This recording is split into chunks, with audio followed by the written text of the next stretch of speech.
I'm going to talk to you today about a course that I wrote back in 2003, I think. It was officially piloted for a couple years and then released, I think, in 2005 on a broader scale. This is called the Emotional and Spiritual Care in Disasters course. Some of you may have taken this, and some of you may have taken the old version. Totally rewrote that this past year, 2017, and some couple things have changed. I want to talk about, first of all, what's actually in the course.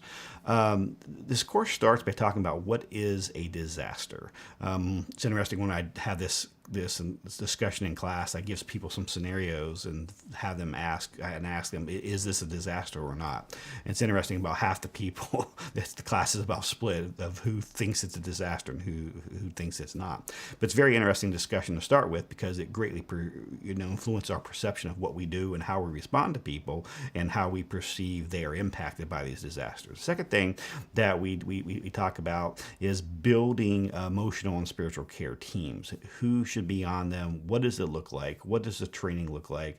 Supervision. How does it fit in the scope of a disaster operation? There's a lot of different pieces like that. Then we talk about managing those teams and supervising those teams, and how do we look at skill set and a lot of different characteristics and qualities to make an effective team, because having a good team is absolutely essential.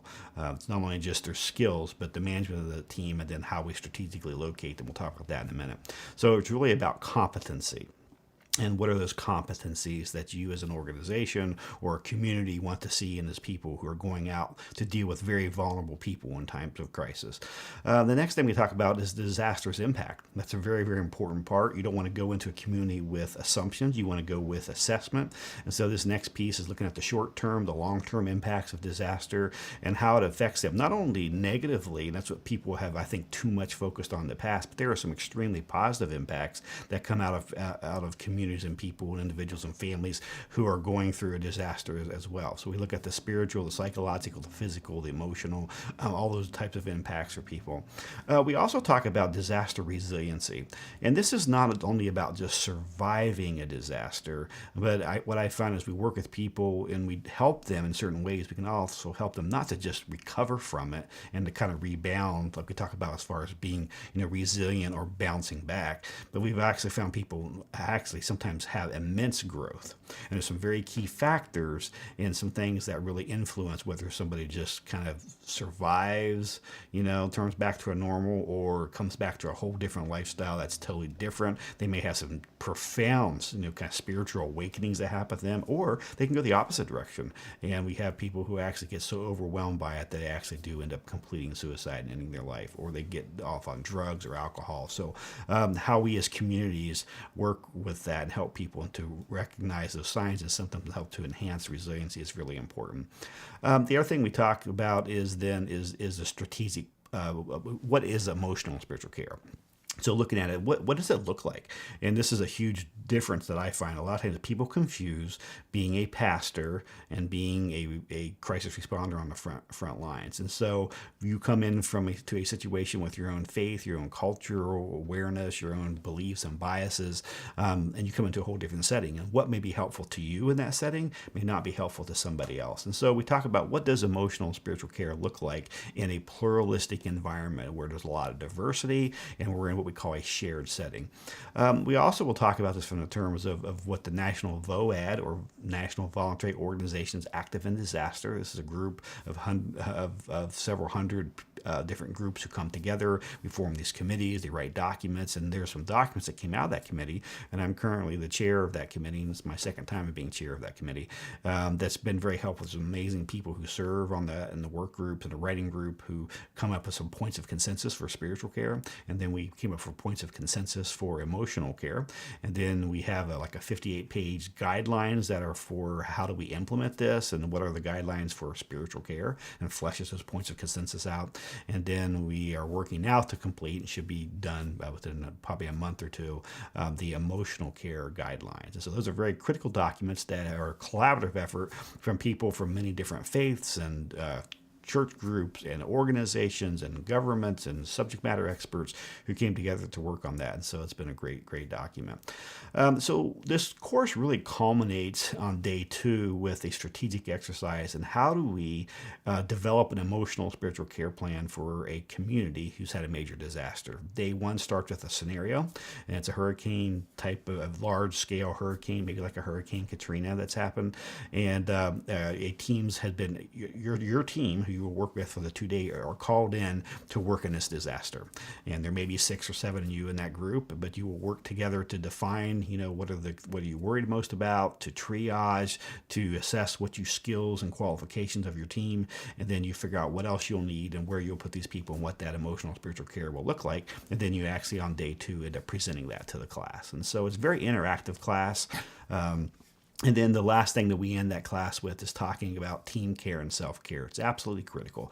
I have many friends who started out with me many years ago doing disaster services, and they're no longer doing this. There's been many times that I've hit the wall and burned out. And so we talk about how do we take care of ourselves? How do we take care of our teams? How do we take care of each other? Absolutely very critical. So if you would like to find out more about this, you can go to the Institute for Compassionate Care website or the International Critical Incident Stress Foundation, and you can find out more about those courses there and where they're being offered, or if you'd like to bring us in to teach this to your group or your local community, that's an option as well. At this point, we're working to making some of these classes online, and so by the time you watch this, you may have seen that as well. The one thing the rationale for this course I wanted to talk about for a minute is one of the things that why this course is necessary is a lot of people have really great helping skills, but they just don't understand the disaster world and the disaster environment. They don't understand how disasters impact people. So therefore, they don't know what they need, and therefore they don't provide the things that the people actually need. The other thing is people who are very competent back home, whether that's a therapist or a pastor or a counselor or a mental health worker, whatever the field they're in, when they get on a disaster scene, they don't understand it a lot of times. They don't understand the incident command system. We talk about that. They don't understand what the environment is. They don't understand all the acronyms and who these groups are and how they work together and the politics of it. And so this course addresses that as well. They often fail to do an adequate assessment of need. They just start in assuming they know what they need because this is what they would need back in their community, or this is what they would want. And so they really miss some key populations or key things that people need. They also fail to develop a strategic emotional and spiritual care plan and fail to update it. So a lot of times what happens, they actually come up with one initially, but then, it's a 6 months later and they're still doing the same thing they did. People have moved on in a community. And so you need to update your emotional and spiritual care plan alongside the people of that population that you're actually serving. The other thing is they don't understand what emotional and spiritual care looks like in a shared setting. And we've had a number of groups get kicked off the scene in a disaster because they're inappropriate as far as being overly aggressive and proselytizing. So there's 2 elements of this we talk about in that class. There's one extreme where you can be very aggressive and you can proselytize and trying to get people to attend your faith group or your church or your organization or whatever. But there's the other extreme where we are so innocuous that we don't do anything and we fail to address the emotional and spiritual care needs that people have. So there's a balance between there, and we talk about what that looks like. The other thing that happens, a lot of times we have organizations that enter and intra-organizationally, they work in silos. It drives me nuts.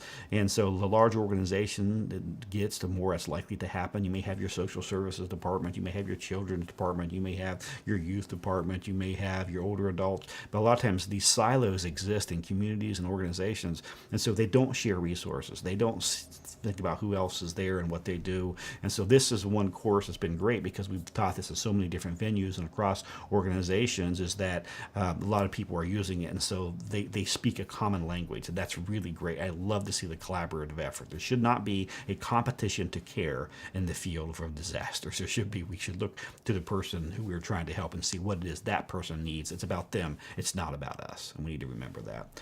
And then one of the things, the big ones, is the last thing I talked about in the course is the team care. We do not take care of our teams. Organizations a lot of times fail to do that. We burn our people out. We don't value them. We don't give them the resources they need, and yet we expect them to go out and be successful without the adequate resources. And so one of the things we assess, from an organizational perspective, can we do disaster relief? What does that look like? What would it realistically need? What are the financial resources? What are the physical and relational resources? And does this fit within the scope of our mission?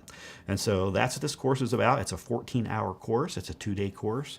And I hope that you would consider that and see the links below for more information.